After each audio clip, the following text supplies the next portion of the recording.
this last week, I've had interactions with various people online, and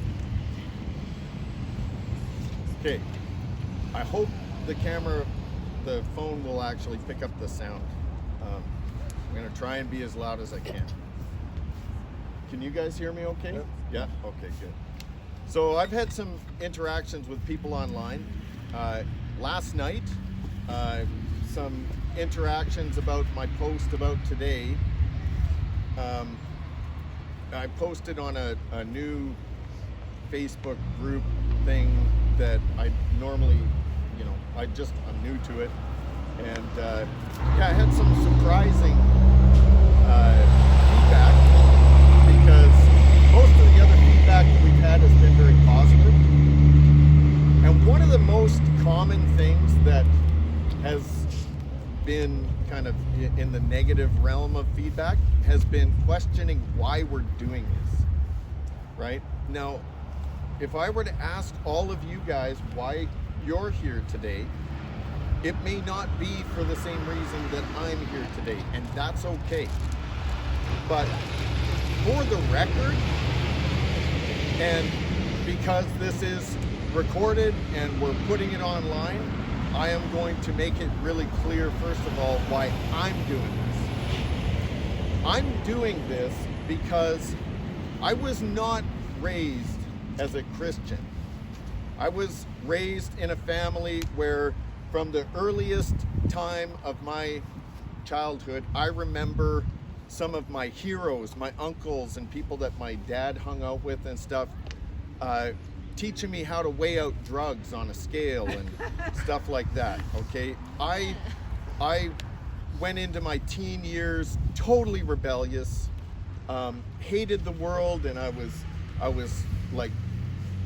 stealing cars, I was breaking into people's houses. If you've ever had that happen to you, I'm so sorry, because I was one of those kind of people. And I ended up, through a series of circumstances in high school, dating this girl who was a brand new Christian. She had just, come to know the Lord through a youth group thing. And she convinced me to go to this youth group a couple of times.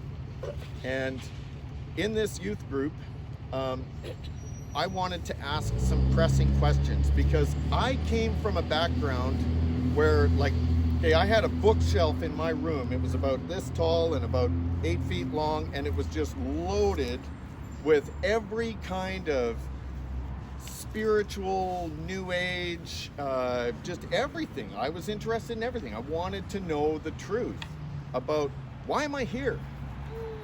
To me, the question of why are we here was the most important question, because I didn't want to live if there was no purpose. If what they were telling me in school was true, that there's no purpose to life, we just evolved out of some sludge that formed after it rained on rocks for millions and millions of years, and stardust and all this other stuff, well, then there's no point to life.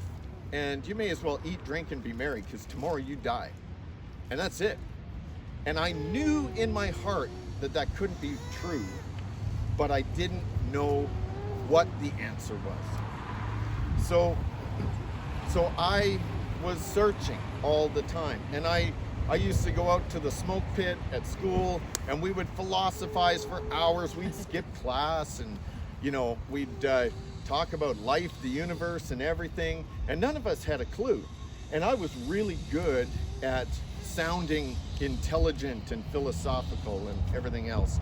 So just over time, I had a lot of people that would respect me, and also because of my crime and I was a drug dealer and everything else, I was looked at as somebody who was, somebody who was worth knowing in high school. And this was in Calgary, Alberta. I knew people in every high school. I could go at any time and just go get together with people, and we'd take off and go do drugs.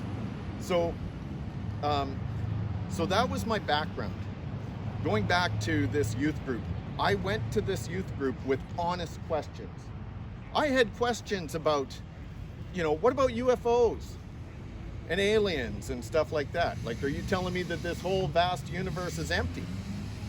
And what about, the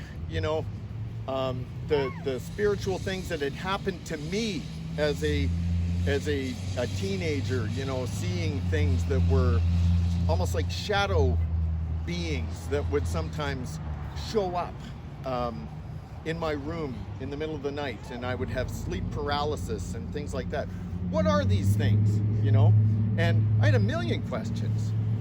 And these guys at the youth group, I'm sad to say, they did not want to give me the time of day. I had, I probably looked pretty rough to them. They didn't want somebody that looked like me. I had the sides of my head shaved, and I had really long hair, and I prided myself on being scary looking, right? Like I'm a tough guy. Nobody messes with me, and I'm scary and all this stuff. But I'm there honestly asking these questions.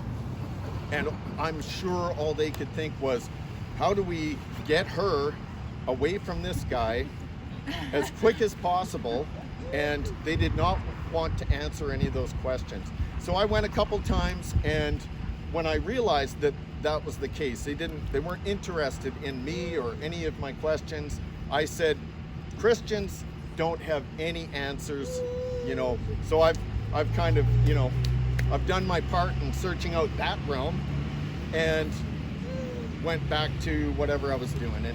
And over the next several months, I ended up destroying that relationship with this girl, and that threw me into a depression, and I was even hitting the drugs even harder than ever, and so sometime in November of 1995, I was in my room, and I remember I'm supposed to be this tough guy, and I'm in my room, and I'm on my knees, and I'm sobbing like a baby, and I'm so frustrated at everything. My life is just a mess, and there was no hope. Like, I had no hope, and I was ripping chunks of hair out of my head and screaming at the sky, saying, if there is a God or anything out there, you got to do something in my life right now, because if you don't, I am going to go out and I'm going to kill myself in a way that I don't care who I take out with me. I'm going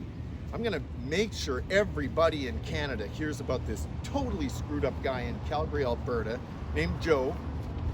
And I'm going to make sure that I leave my mark, because if my life is without purpose, then that's the only purpose I can think of, is I'm going to go out in a blaze of glory. Like, stupid things you think when you're hopeless. But there are a lot of hopeless people that are, even right now, because of all this BS. I don't know if I can say that in a sort of church service, but anyways, because of all this stuff that's going on, the lies that are being, promoted, there are a lot of people who right now are hopeless. And I was like that.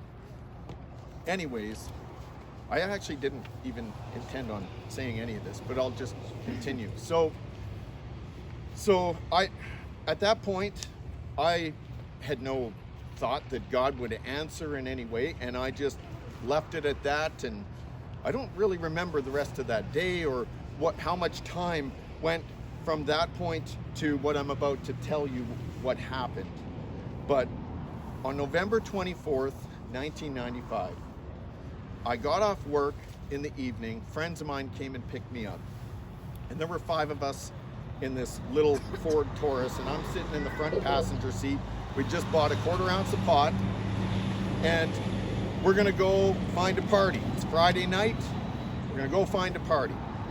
And we drove all over the place, and everywhere we went, this was before the days of cell phones where you could just phone all your buddies and say, hey, what's going on? What do you mean text? Texting. Or texting, or Facebook, or whatever, right? And so we drove all over, and it was pointless. There were no parties.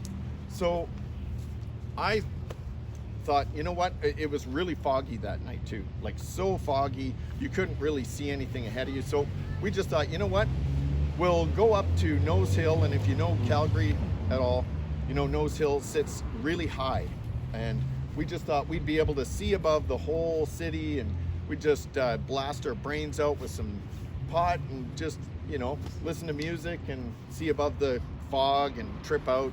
So we get up there, and it was so disappointing. It was like a whole cloud came down on Calgary and there was nothing but fog. So we sat there, and I had all the drugs in my lap. I'm mulching it all up to roll up the very first joint.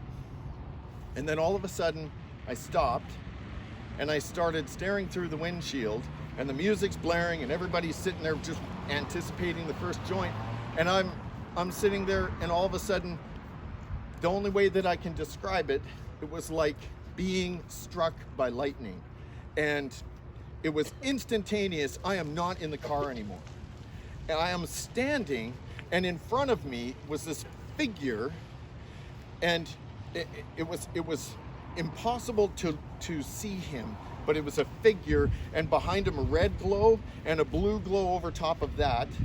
And he said, "I'm Jesus Christ, and I'm coming back in your lifetime. I'm the one that you were calling out to." And he said, "Unless you repent, unless you turn away from your life of sin and self-deception and everything else, you will not come with me when I come." And then it's an indescribable thing that I saw, but I saw millions and millions of faces, one after another, of all the people that Jesus was showing me were not coming with him. Now, with every single face flashing before my eyes, he gave me a sense that each and every single one of these people were people he knew everything about them. He knew the moment they were conceived. He predestined them. These are beings, human beings made in his image. He loved them. Okay, every single one he knew from the time they were conceived through their childhood. Like my little boy there, they were all little kids at one point. These were all human beings, and they had all drifted away from God, from his original plan for their life. They had turned their back on Jesus Christ, and he was giving me the impression that every single one of these people he was showing me, face after face after face after face, they were not coming with him when he comes back. And these are people who are going to go into a Christless eternity of divine wrath. And then he gave me a piece of the pain that he felt, and it was crushing. It was crushing pain. And then, as if that wasn't hard enough to bear in this, and this all happened in a split second, I think. But then all I saw was the earth, and it was dark, and it was all on fire. Everything was on fire. Trees, buildings, everything. And then it was over. And I freaked out. And the drugs went flying, and I just started flailing around and screaming. And I think I said something like, "I just saw Jesus. I just saw Jesus. I just saw the end of the world." And my friend Drew, who was driving, and I'm going to be putting this on Facebook and on YouTube. So it may be that some of those friends will see this. And there were 4 other people in that car with me. They witnessed this.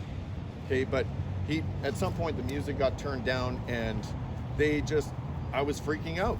And then the next strangest thing happened to me in my whole life. And that was these friends of mine who were not really like my closest friends.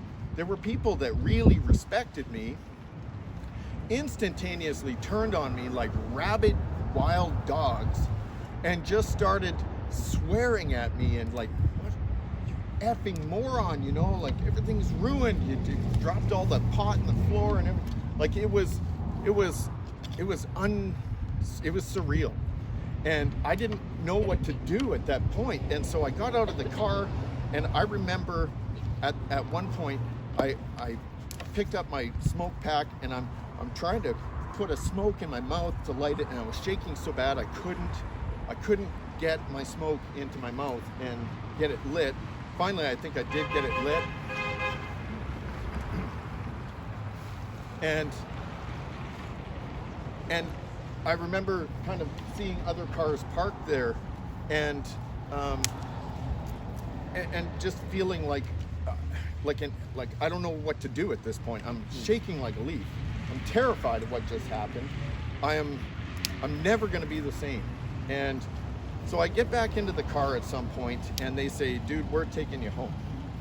So they took me home, and all I could think was, I can't wait to get home.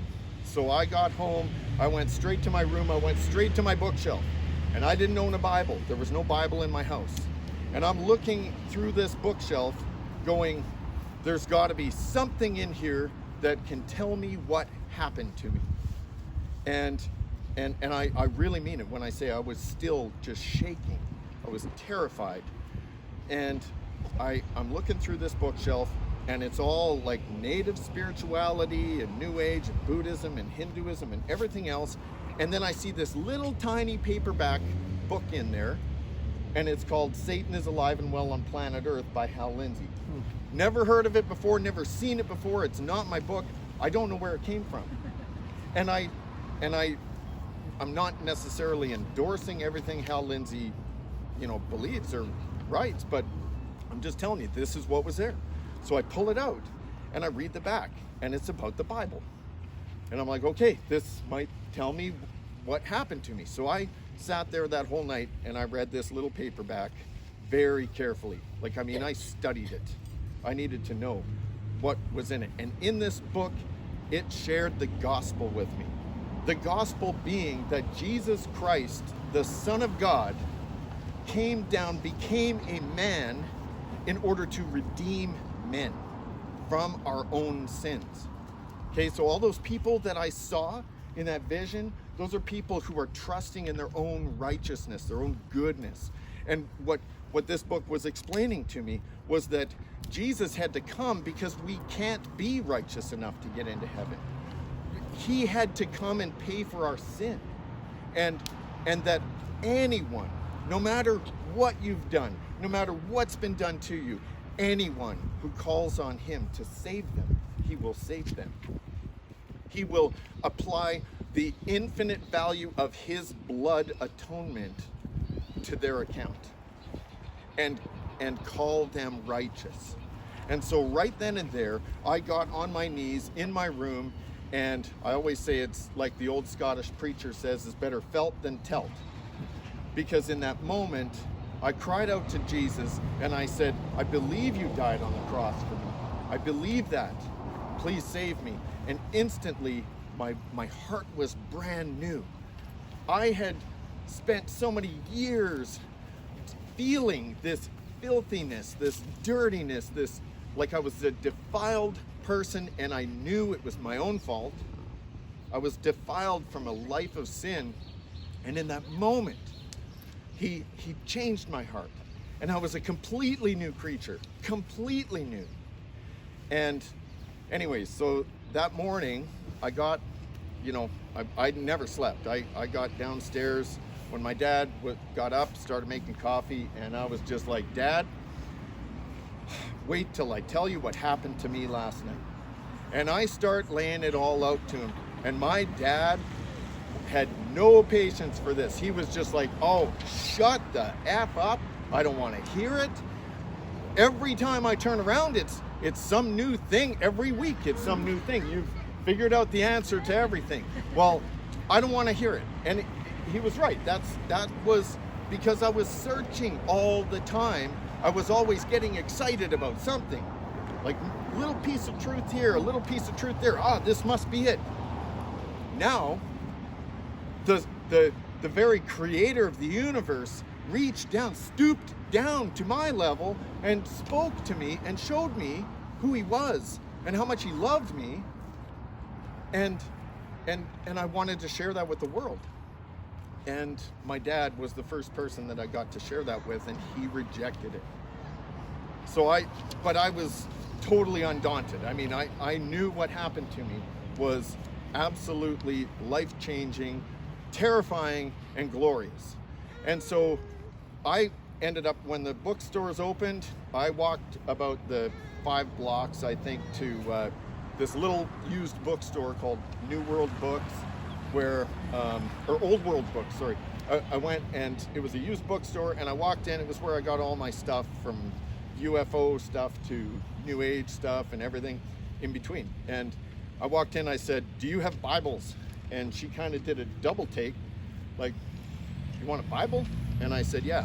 She said, "I think I have a couple down at the end of that aisle, whatever." So I go down, I see a couple of Bibles. One is called the Holy Bible, it's red and it's leather. The other one was called the Holy Scriptures, and it was black with gold letters. And that sounded really spiritual to me. And I was a headbanger back then, into the heavy metal and stuff. So the black leather appealed to me, you know, I'm like, you know, but I opened it up, and it was just plain text, black text. The other one, however, had the words of Christ in red, the red one, red leather one. And it had a reference section down the middle. And me being a research junkie, I thought, oh, that's the one I want. I want something I can cross-reference and research and stuff like that, study. Well, I found out years later that the Holy Scriptures, the one that I almost got, was the really corrupted translation of the Jehovah's Witnesses, the New World Translation. And they changed a lot of stuff. Anyways, so the Bible that I ended up with, and I still have it to this day, the old King James, you know, red letter edition, leather bound reference edition. So anyways, that became my most prized possession. And I went to school the following Monday, and I began to share what happened to me with all my buddies in the smoke pit. And I went through the school just telling everybody, "I got to tell you what happened to me on Friday. Ask Drew, he drove. Well, you guys have to hear this, you know." And one by one, over the next couple of weeks, my friends stopped hanging out with me. They'd see me coming to the smoke pit, and they would all get up and leave. I kid you not. And this was really hard on me, because I used to take a lot of pride in the fact that I was well respected in school. You know, many of you remember, when you have the respect of all your peers, you feel like you're somebody. Well, now I felt completely rejected by all but even just my closest handful of friends. And I remember at one point saying to a friend of mine, Ben, I said, "Dude, what is wrong with everybody? Like, we used to sit out here in the smoke pit and philosophize about life, the universe, and everything, and I have this thing happen to me. It's not even like I figured it out. It's that it happened to me, and then I'm showing you guys in the Bible. It's all true. What happened?" And he's like, "Dude, it's because you became like a priest or something." He said, "You don't even swear anymore," right? Now, it never occurred to me at that time that I had, you know, not saying that I don't swear sometimes. I'm a carpenter, and I'm a red-blooded man. But I'm just bearing my heart and being honest, right? But that was his perception. His perception was like, you turned into something that you're not, or that you weren't. And that really did happen to me. I really began to realize at that point, like, yeah, I guess I am different. Anyways, I'm gonna tell you where that book came from. So I was the only Christian I knew for the first couple of months. And I didn't go to any church. I didn't know what church or where or anything. I used to walk by a Catholic church, and I used to wonder, should I go in there? You know, I don't know. And one day I phone up it was my friend who was driving the car. He phones me up and he says, "Hey, Joe, can you get us some of that hash that you had last summer?" And I said, "You know what?" I thought, "Okay, Lord, I have given up the druggy lifestyle and everything like that, but maybe if this is an opportunity to kind of get back in with these people and try and reason with them some more about who you are, then maybe that would be okay. So I phoned up another friend of mine. I said, hey, have you got any more of this hash? He says, no, my dad's all out. We're done for now. But what are you doing tonight? And I said, nothing. And I hadn't talked to this guy in several months. And he said, well, do you want to come to this thing we call fellowship? And I said, what's that? And he says, well, this is going to sound really weird, but I've become a Christian, and I'm going to this thing we call fellowship, where a bunch of us sort of ex-druggies and stuff like that, we go and we study the Bible. And I was like, are you serious? Have I got a story to tell you? And so I said, yes, count me in. So I go over to his place. This long-haired hippie guy shows up in this old rusted out Toyota to come pick us up. The car reeks like pot, and we're off to this fellowship thing. And we start going every week.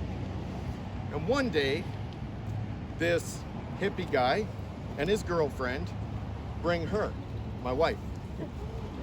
And she walks in, and I remember thinking, Lord, and just by looking at her, I was not into the hippie girl thing. I was a headbanger. Spandex and a helix shirt was my thing, right? She was dressed all hippie with this hippie skirt and long skirt and this hat. There was something about the hat that was cute. Anyways, so I said, Lord, if I ever get married, I hope it's to someone like that. And I just never thought anything else of it. I just put it off because all I thought was, you know what? I want my time right now. I spent my whole teen years chasing girls and everything. I want my time to count, to get to know God. I felt like this was my only chance. 19 years old, I'm gonna be a man with tons of responsibility and everything soon. And yeah, in case any of you are doing the math, I always used to say I was in the 10-year plan with high school because I was in there till 19 because I kept dropping out and getting kicked out and stuff. They said 19 was the last year they were going to allow me to attend. Anyways, so we started hanging out, and Carolyn was not a Christian, but then she eventually became a Christian, asked me out to her uncle's wedding. I fell in love, blah, blah, blah, blah, blah. A couple years go by, and we get married, and our first daughter was on the way. And I got this phone call. And this phone call is from a lady named Marie Flavel. Her and her husband, Chuck, live, I think still, in Regina, Saskatchewan. And she says, Joe, this is Marie Flavel. I don't know if you remember me. We used to live beside you when you were a little kid. And we are in town in Calgary visiting family, and we heard that you got married, you have a baby on the way. We just thought, can we take you out for lunch at the Blackfoot Inn?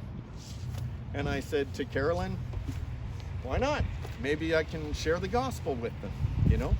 So I said, sure. So we go meet them, and after the first little while of, talking about the weather and all the small talk and everything, she says, so the last time I saw you, you were knee-high to a grasshopper. What's happened in your life since?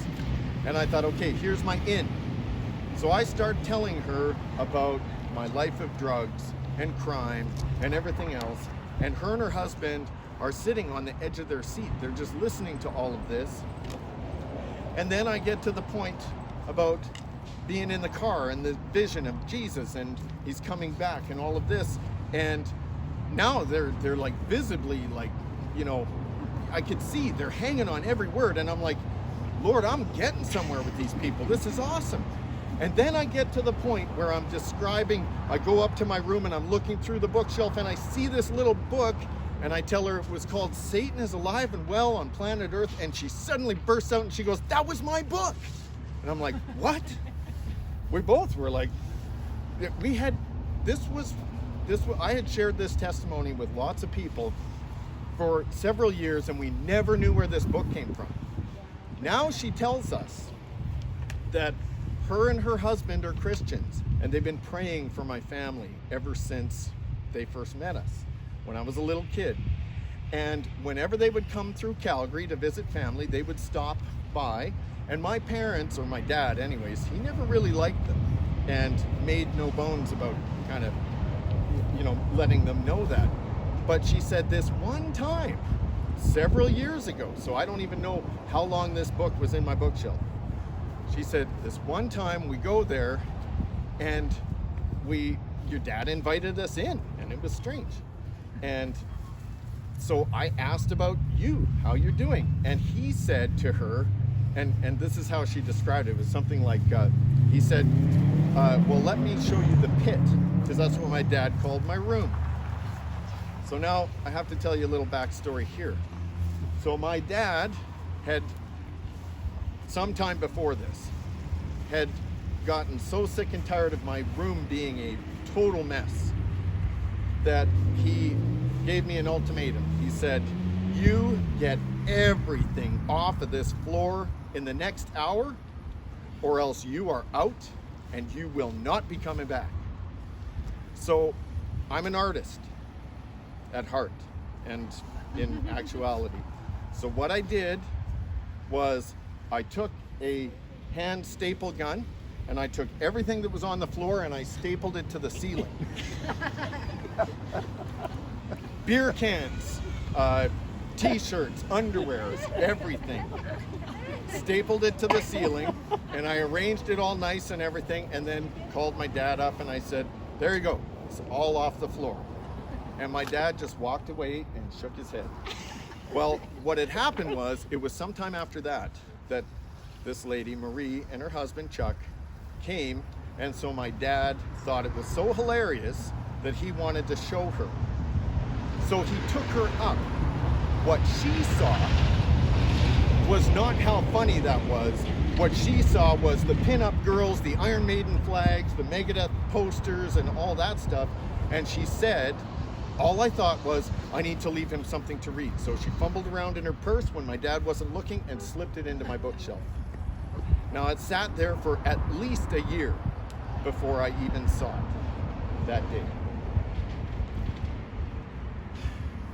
So, and there's so much more I could tell you to the story, but I'm saying this, I'm sharing this because I want to make clear why I'm doing this.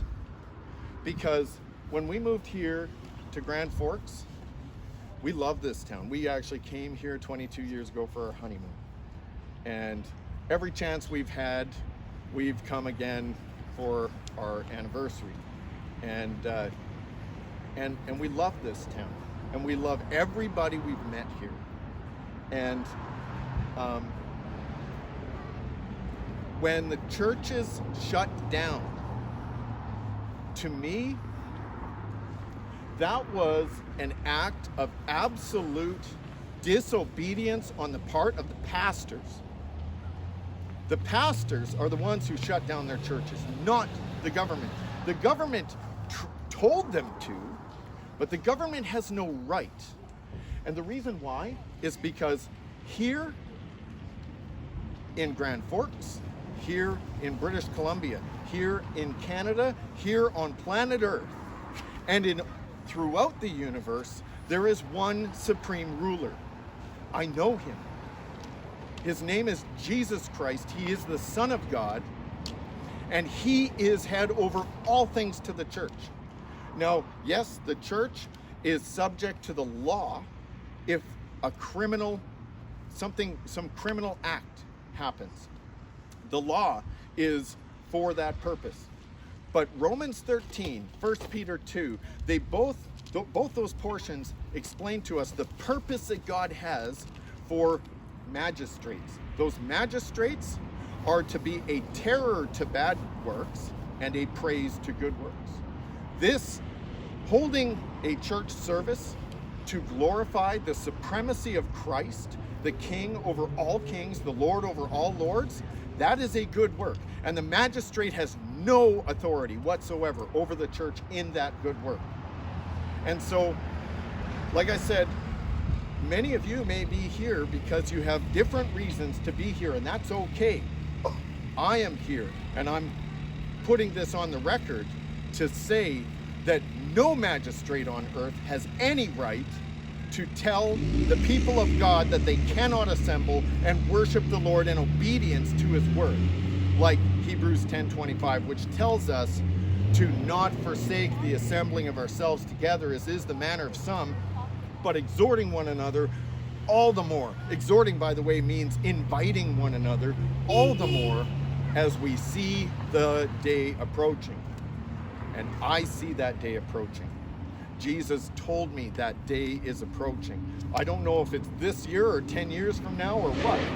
But what I do know is he is king and he is coming back, and I'm here to proclaim that kingdom, and I'm here to proclaim him as supreme and king. And as a secondary note, and I'll finish with this, my story, there are lots of other people out there who have more powerful testimonies. There's some people out there that have what they might consider less powerful testimonies. Let me assure you of something. People have said to me, Joe, you're so blessed that you got to see. And I want to, whenever I share this testimony, and I don't share it very often because of what people might perceive through that, could be either that I am prideful about it, or they might be somehow see me as something more than anyone else, and I'm not. When Jesus rose from the dead and he appeared to his disciples, Thomas, who had said, he said, I will not believe until I can put my fingers in the holes in his hands and my hand into his side. Then I'll believe that he rose from the dead. And when Jesus appeared to the whole lot of them and then said to Thomas, Thomas, handle my flesh. You can see I am flesh and bone. Put your fingers in the holes of my hand. I'm not a ghost. Now you can believe. And Thomas fell down to his face and he said, my Lord and my God. And Jesus then said to him, Thomas, you have believed because you've seen. But I tell you, blessed are those who have not seen and yet believe. So I want to share that so that you do not in any way minimize what God may do in your life. The second thing I want to point out is you may, in a moment of feeling very flustered, whatever, you may actually have a moment where you might leave a tract for somebody. You might actually just say a quick word or pray for somebody, and you don't know if you've done anything good for them. Let me assure you, that woman who put that book into my bookshelf, she didn't go there planning to do that. It was a simple act of obedience in that moment. And because of that, and because her and her husband prayed for my family, I am a believer now. My youngest brother, Jesse, is also a believer, and I'm the oldest of 4. My parents, my mom, I believe, is very close. My dad, he professes faith in Christ. But there's a lot that has happened, and God has touched a lot of people through that simple, momentary act. So don't ever miss or underestimate the value of your little acts of faith in the moment, because every single one of you count in God's kingdom. Every single one of you are here for a purpose, and throughout your life and throughout your day, even the days where you feel like the whole day was wasted, you are accomplishing his will, especially if you just give in to those little moments where you just know you need to do something and you do it as an act of faith. You are important. And I'll end with that. Let's finish in prayer. Miko, would you mind? Maybe?